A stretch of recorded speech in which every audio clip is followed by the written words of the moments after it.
accord with what the state and the federal government wanted, then it would change it. The bottom line is that the government is getting what they have ordered. They do not want your children to be educated. They do not want you to think too much. That is why our country and our world has become so proliferated with entertainments, mass media, television shows, amusement parks, drugs, alcohol, and every kind of entertainment to keep the human mind entertained, so that you don't get in the way of important people by doing too much thinking.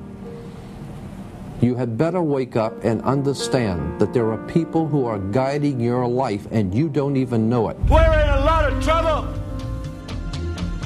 because you people and 62 million other Americans are listening to me right now, because less than 3% of you people read books, because less than 15% of you read newspapers, because the only truth you know is what you get over this tube.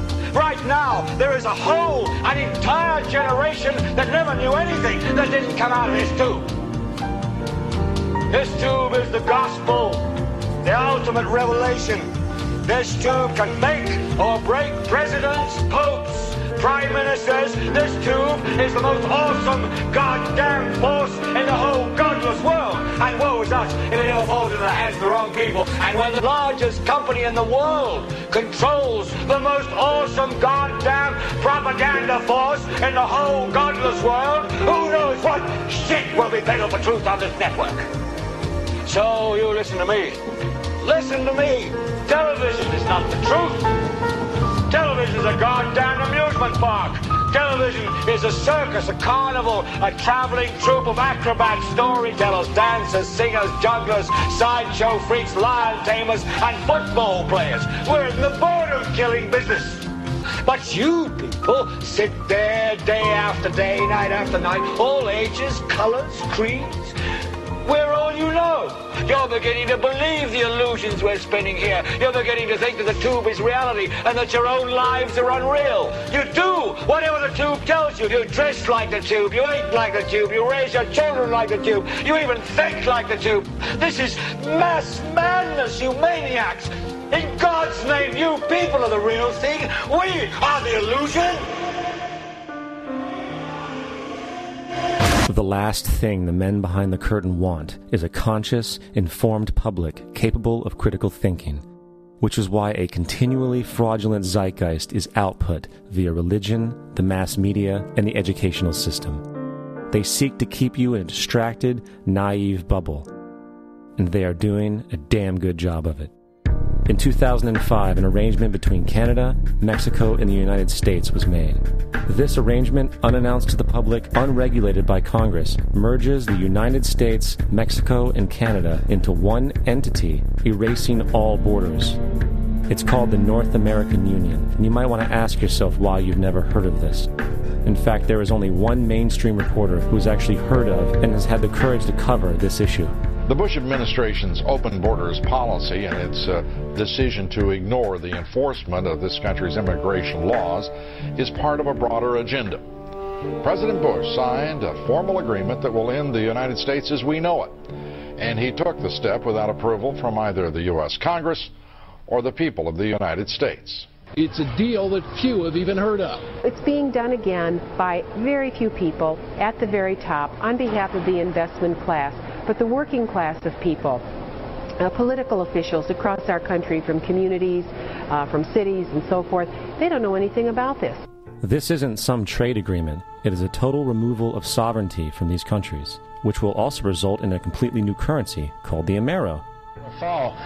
Apart from that, I think one thing people who are dollar-based need to focus on is the Amero. That's the one thing that nobody's talking about that I think is going to have a big impact on everybody's life in Canada, the U.S., and Mexico. The Amero is the proposed new currency for the North American community, which is being developed right now between Canada, the U.S., and Mexico to make a borderless community, much like the EU, and the dollar, Canadian dollar, U.S. dollar, and the Mexican peso replaced by the Amero.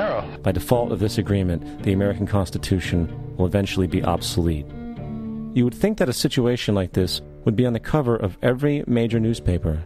That is until you realize that the people who are behind this movement are the same people behind the mainstream media, and you are not told what you're not supposed to know. The North American Union is the same concept as the European Union, the African Union, and the soon-to-be Asian Union, and the same people are behind all of them. And, when the time is right, the North American Union, the European Union, the African Union, and the Asian Union will be merged together, forming the final stages of a plan these men have been working on for over 60 years. A one-world government.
And absolute power corrupts absolutely. This is Aaron Russo, a filmmaker and former politician. To his left is Nicholas Rockefeller of the infamous Rockefeller banking and business dynasty. After maintaining a close friendship with Nicholas Rockefeller, Aaron eventually ended the relationship, appalled by what he had learned about the Rockefellers and their ambitions. I got a call one day from an attorney woman I knew, and she said, "Would you like to meet one of the Rockefellers?" I said, "Sure, I'd love to." And we became friends, and he began to divulge a lot of things to me. So he said to me one night, he said that there's going to be an event there, and out of that event, you're going to see, we're going to go into Afghanistan, so we can run pipelines from the Caspian